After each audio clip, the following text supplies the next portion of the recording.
আমরা আজকে জানবো এই তাবিজগুলোর মধ্যে কি আছে। আমরা অনেকেই কৌতূহলবশত ভাবি যে এই তাবিজগুলো আসলে কি দিয়ে করা হয়, এর মধ্যে কি দেওয়া হয়। তো আজকে আমিও দেখব এই তাবিজগুলোর মধ্যে কি দেওয়া হয়। এই তাবিজগুলো আমরা পেয়েছি আমাদের একজন পেশেন্টের কাছ থেকে যিনি আশিক জিন দ্বারা আক্রান্ত হয়েছিল। কিন্তু তাকে বলা হয়েছিল সে সহ তার বাচ্চাদের উপরে বিভিন্ন জিন চালান করা হয়েছে তাদের মেরে ফেলার জন্য। যখন আমরা রুকিয়া করে দেখলাম কিন্তু তার বাচ্চাদের কোনো সমস্যা নেই। সমস্যা হলো তার মার, মানে সে পেশেন্টের আশিক জিন। সেই আশিক জিনই তার বাচ্চাদের নজর দেয়। এজন্য তাদের বাচ্চাদের বিভিন্ন অসুস্থতা থাকে। তো আমি তাবিজগুলো রেখেছি আপনাদের দেখানোর জন্য আসলে এর মধ্যে কি আছে। তো আসুন আমরা খুলি এবং ভেঙে দেখি আসলে তাবিজ কি দিয়ে করে। বিসমিল্লাহ।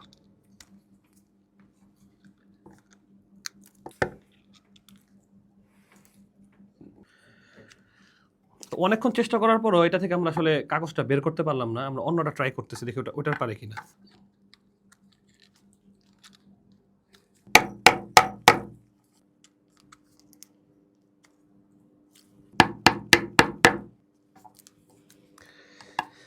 আমরা অনেকটা সফলতার দিকে অনেক কষ্ট করে বড় তাবিজটা খোলার চেষ্টা করতেছি। এটা দেখি এটা আসলে কতটুকু খুলতে পারি আমরা।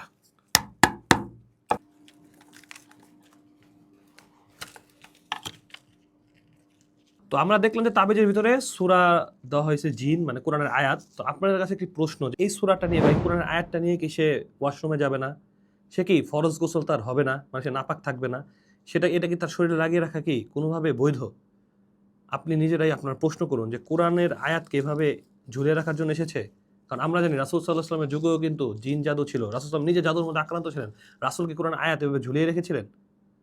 দিনী ভাই বোনেরা, অবশ্যই তিনি ঝুলিয়ে রাখেননি। এটা আপনার গায়ে থাকবে, আপনি নাপাক অবস্থায় যাবেন, ওয়াশরুমে যাবেন, এগুলো নিয়ে কোরআন, মানে কি বলবো আসলে, মানে যারা এগুলো দেন তারা একটু বুঝে শুনে দিতে পারেন না যে আসলে এটা দেওয়া কি কতটুকু বৈধ?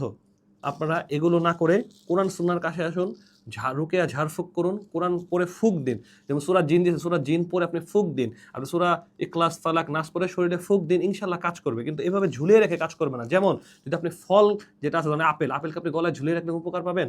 ভাত আপনি গলায় ঝুলিয়ে রেখে উপকার পাবেন? আপনি মধুকে গলায় ঝুলিয়ে রেখে উপকার পাবেন? কোনো কিছু না। আপনার খেলে এটা উপকার হবে। আপনার জ্বর আসছে, আপনি নাপা খাবেন। নাপাকে আপনি শরীরে ঝুলিয়ে রেখে নাপা ট্যাবলেট বা নাপা সিরাপ গলায় ঝুলিয়ে রাখলেন বা হাতে বেঁধে রাখলেন, কোনো কাজ হবে? কোনো কাজ হবে না। তাহলে এভাবে কোরআন গায়ে বেঁধে রাখলে আসলে কোনো কাজ হয় না। কোরআন এসেছে আমল করার জন্য। আমরা ইনশাআল্লাহ এই তাবিজ থেকে বিরত থাকবো ইনশাআল্লাহ। আসসালামু আলাইকুম ওয়া রাহমাতুল্লাহি ওয়া বারাকাতুহু।